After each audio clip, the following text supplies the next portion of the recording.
शायद हमारी generation history की पहली ऐसी जनरेशन है जो वर्ल्ड वॉर जैसी चीज को मीम्स के थ्रू एक्सपीरियंस कर रही है। मिडिल ईस्ट में जो टेंशन चल रही है, कई एक्सपर्ट्स कह रहे हैं कि अगर सिचुएशन और एस्केलेट हुई तो दुनिया वर्ल्ड वॉर 3 के करीब पहुंच सकती है। और अगर वर्ल्ड वॉर 3 स्टार्ट हुआ तो ये सिर्फ एक नॉर्मल वॉर नहीं होगी, ये एक फुल फ्लेजेड न्यूक्लियर वॉर होगी। बट क्या होगा अगर आपके शहर में दुनिया का one of the most powerful nuclear bomb explode कर दिया जाए? एक एडवांस न्यूक्लियर बॉम्ब आखिर कितनी तबाही मचा सकता है? क्या तुम बचा पाओगे खुद को?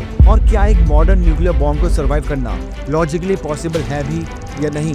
Let's find out. We have spent more than $2 billion on the greatest scientific gamble in history. It is an atomic bomb. कभी कभी इंसान कुछ ऐसे इन्वेंशंस कर देता है जो सिर्फ टेक्नोलॉजी नहीं होते, वो पावर का डेमोन्स्ट्रेशन होते हैं। और 20th सेंचुरी के कोल्ड वॉर के एरा में एक ऐसा ही इन्वेंशन हुआ, एक ऐसा बॉम्ब जो इतना पावरफुल था कि अगर उसे किसी बड़े शहर के ऊपर एक्सप्लोड कर दिया जाए तो सिर्फ सेकंड के अंदर ही पूरा शहर मैप से लिटरली इरेज हो सकता था। इस बॉम्ब का नाम था Adna. Nol. ये सिर्फ एक बॉम्ब नहीं था, ये ह्यूमन हिस्ट्री का सबसे पावरफुल एक्सप्लोजन था जो कभी इंटरनेशनली क्रिएट किया गया। लेकिन यहाँ पर एक इंटरेस्टिंग ट्विस्ट है। जब आप इस बॉम्ब के बारे में डिटेल में जानोगे तो आपको पता चलेगा कि ये बॉम्ब जितना टेरिफाइंग है उतना ही इम्प्रैक्टिकल भी। और इसी स्टोरी को समझने के लिए सबसे पहले हमें ये समझना पड़ेगा कि न्यूक्लियर वेपन्स एक्चुअली काम कैसे करते हैं। नॉर्मल बॉम्ब्स काम करते हैं केमिकल रिएक्शन से, जैसे गन पाउडर, TNT या फिर एक्सप्लोजिव्स। लेकिन न्यूक्लियर बॉम्ब्स का प्रिंसिपल काफी डिफरेंट है। ये काम करते हैं एटॉमिक लेवल एनर्जी से। मैटर के अंदर unimaginable amount of energy store होती है और न्यूक्लियर वेपन्स का काम होता है उस एनर्जी को इंस्टेंट में रिलीज कर देना। न्यूक्लियर बॉम्ब्स दो मेन टाइप के होते हैं, फिजन बॉम्ब और फ्यूजन बॉम्ब। फिजन बॉम्ब में हैवी एटम्स जैसे कि यूरेनियम और प्लूटोनियम को स्प्लिट किया जाता है। इस प्रोसेस को कहते हैं न्यूक्लियर फिजन। जब एक एटम स्प्लिट होता है तो उससे एनर्जी रिलीज होती है, लेकिन जब मिलियंस और बिलियंस ऑफ एटम एक चेन रिएक्शन में स्प्लिट होते हैं तो उससे immense amount of energy release होती है और तब जनरेट होता है एक मैसिव एक्सप्लोजन। और इसी प्रिंसिपल पे बेस्ड था हिस्ट्री का सबसे पहला atomic bomb, the little boy. लेकिन साइंटिस्ट यही नहीं रुके, उन्होंने सोचा कि एटम्स को स्प्लिट करने की बजाय उन्हें फ्यूज कर दिया जाए तो एनर्जी और भी ज्यादा रिलीज हो सकती है। और यही कॉन्सेप्ट बना थर्मोन्यूक्लियर वेपन्स का। इन्हें हम हाइड्रोजन बॉम्ब भी कहते हैं और इसी कैटेगरी में आता है द ज़ियार बॉम्बा।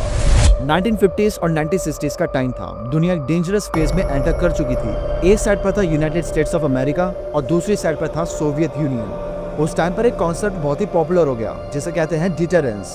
अब इसका आइडिया काफी सिंपल था। अगर किसी कंट्री के पास इतना पावरफुल वेपन है जो वो दूसरी कंट्री को कम्प्लीटली डिस्ट्रॉय कर सके तो कोई भी वॉर स्टार्ट करने से पहले 100 बार सोचेगा। बेसिकली उसकी वॉर स्टार्ट करने की हिम्मत ही नहीं होगी। और इसी लॉजिक के अंडर सोवियत यूनियन के साइंटिस्ट ने डिसाइड किया कि वो दुनिया का सबसे पावरफुल न्यूक्लियर बॉम्ब बनाएंगे। एक ऐसा बॉम्ब जो सिर्फ एक वेपन नहीं है, वो पूरी दुनिया के लिए एक संकेत है, एक मैसेज है। और 30 अक्टूबर 1961 को आर्टिक ओशन के एक रिमोट टेस्ट साइट पर उस मैसेज को पूरी दुनिया ने देखा। लोकेशन थी नोवाया ज़ेम्लिया। एक स्पेशली मॉडिफाइड बॉम्बर एयरक्राफ्ट आसमान में उड़ान भरता है। इस प्लेन के नीचे अटैच था एक 27 टन वजनी हाइड्रोजन बॉम्ब, ज़ार बॉम्बा। बॉम्ब को ड्रॉप करते वक्त एक बहुत ही अनयूजुअल टेक्निक का इस्तेमाल किया गया। उसके साथ अटैच किया गया एक जायंट पैराशूट। बॉम्ब ड्रॉप हुआ और पैराशूट की वजह से वो स्लोली ग्राउंड की तरफ गिरने लगा।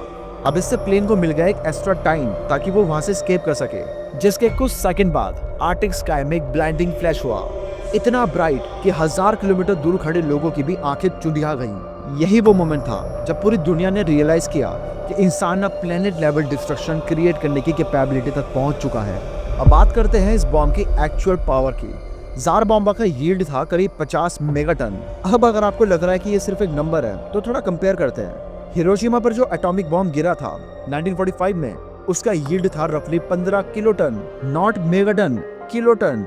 और ज़ार बॉम्बा का यील्ड है करीब 50 मेगाटन, यानी हिरोशिमा पे गिराए गए बॉम्ब से 3300 गुना से भी ज्यादा पावरफुल। अगर ये बॉम्ब दिल्ली जैसे शहर पर डेटोनेट कर दिया जाए तो उसका फायरबॉल ऑलमोस्ट 8 किलोमीटर से भी ज्यादा बड़ा हो सकता है और उस फायरबॉल का टेम्परेचर होगा करीब 300 million degree Celsius. For comparison sun के कोर का टेम्परेचर होता है करीब 15 मिलियन डिग्री सेल्सियस। ये इतना हाई टेम्परेचर है कि स्टील और कंक्रीट जैसी चीजें भी फ्रैक्शन ऑफ सेकंड में वेपोराइज हो जाएंगी। एक्सप्लोजन के बाद जो मशरूम क्लाउड बना था वो ऑलमोस्ट 67 किलोमीटर तक की हाइट तक पहुंच गया था। कमर्शियल प्लेन जितनी ऊंचाई पर उड़ते हैं उससे भी 6 से 7 गुना ऊपर। ब्लास्ट इतना पावरफुल था कि शॉक वेव अर्थ के अराउंड मल्टीपल टाइम्स तक ट्रेवल करती हुई डिटेक्ट हुई और टेस्ट साइट से 800 किलोमीटर दूर तक के घरों की खिड़कियां तक टूट गई थी। इस एक्सप्लोजन को स्पेस से भी ऑब्जर्व किया गया था और अगर कोई इंसान ग्राउंड जीरो के पास होता तो उसके लिए सर्वाइवल के चांस बेसिकली जीरो ही होते। लेकिन जार बॉम्ब का इस दुनिया में एग्जिस्ट करना बेसिकली एकदम यूजलेस है।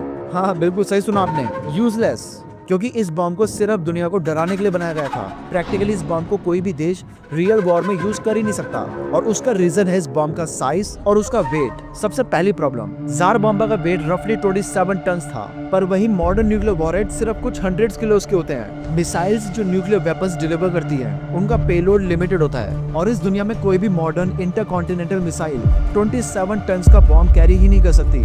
दूसरी बड़ी प्रॉब्लम है डिलीवरी मेथड। जार बॉम्बा को डिलीवर करने के लिए बॉम्बर एयरक्राफ्ट चाहिए, लेकिन मॉडर्न एयर डिफेंस सिस्टम इतने एडवांस हो चुके हैं कि एनिमी टेरिटरी के ऊपर एक बॉम्बर प्लेन ले जाना एक्सट्रीमली रिस्की है। अगर कोई प्लेन इतना बड़ा बॉम्ब लेकर एनिमी एयर स्पेस में एंटर करे तो चांसेस काफी हाई है कि वो टारगेट तक पहुंचने से पहले ही डिस्ट्रॉय कर दिया जाएगा। तीसरी प्रॉब्लम है पैराशूट ड्रॉप सिस्टम।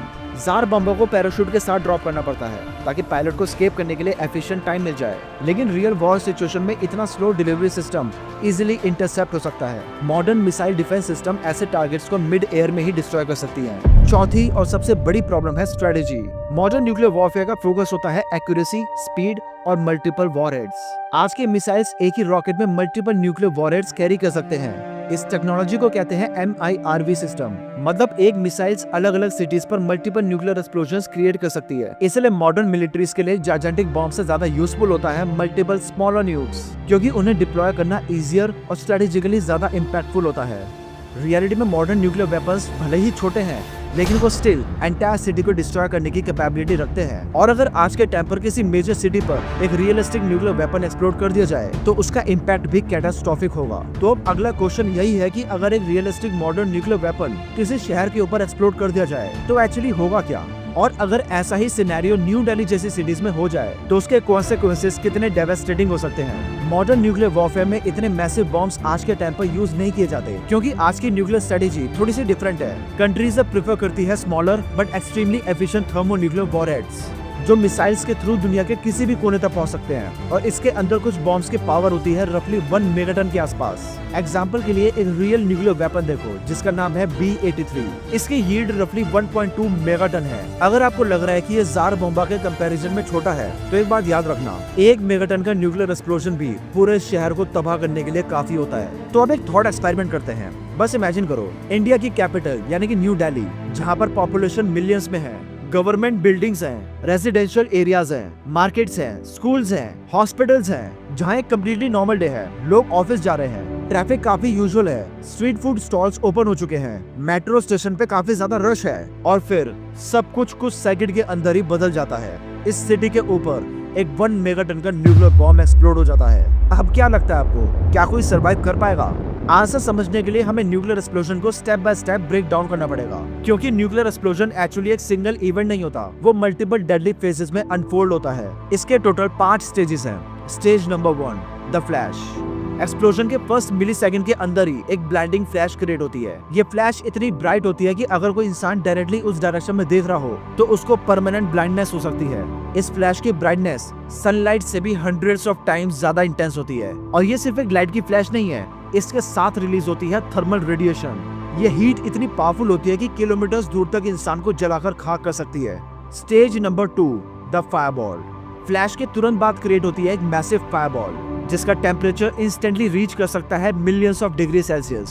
ये टेम्परेचर सन के कोर के कंपैरेबल होता है, और इस फायरबॉल के अंदर जो भी कोई चीज आती है वो बेसिकली वेपोराइज हो जाती है। और ये जोन बेसिकली सबसे पेनलेस जोन भी है, क्योंकि यहाँ पर ब्रेन को रिएक्ट करने के लिए टाइम नहीं मिलता, वो इंस्टेंटली वेपोराइज हो जाता है। Stage 3, the shock wave. अब आता है एक्सप्लोजन का सबसे destructive component, blast wave. Fireball expand होने के साथ ही एक पावरफुल प्रेशर वेव जनरेट होती है। ये शॉक वेव सुपरसोनिक स्पीड से हर डायरेक्शन में ट्रैवल करती है, जिससे 10 से 20 किलोमीटर तक के एरिया में सब कुछ तबाह हो सकता है। Stage 4, thermal radiation and firestorm. Explosion के बाद थर्मल रेडिएशन का इफेक्ट कंटिन्यू रहता है। इससे सिटी के मल्टीपल एरियाज में फायर इग्नाइट हो जाती है। थाउजेंड्स ऑफ इंडिविजुअल फायर्स मिलकर क्रिएट करती है एक फिनोमिनन जिसे कहते हैं फायरस्टॉर्म। फायरस्टॉर्म बेसिकली एक जायंट इन्फर्नो होता है जो अपने आसपास की ऑक्सीजन को कंज्यूम करता है और इंटेंस हीट विंड जनरेट करता है। ये विंड्स फ्लेम को और भी ज्यादा एरिया में स्प्रेड करती है, जिसके रिजल्ट में पूरा का पूरा शहर जल के खाक हो जाता है। Stage 5 radio active fallout. Explosion के बाद एक और इनविजिबल डेंजर स्टार्ट होता है। रेडियो एक्टिव पार्टिकल्स एटमॉस्फेयर में राइज करते हैं और फिर ग्रेजुअली ग्राउंड पर सेटल होते हैं। इस प्रोसेस को कहते हैं न्यूक्लियर फॉलआउट। फॉलआउट की सबसे बड़ी प्रॉब्लम ये है कि ये सिर्फ एक्सप्लोजन साइट पर लिमिटेड नहीं होता।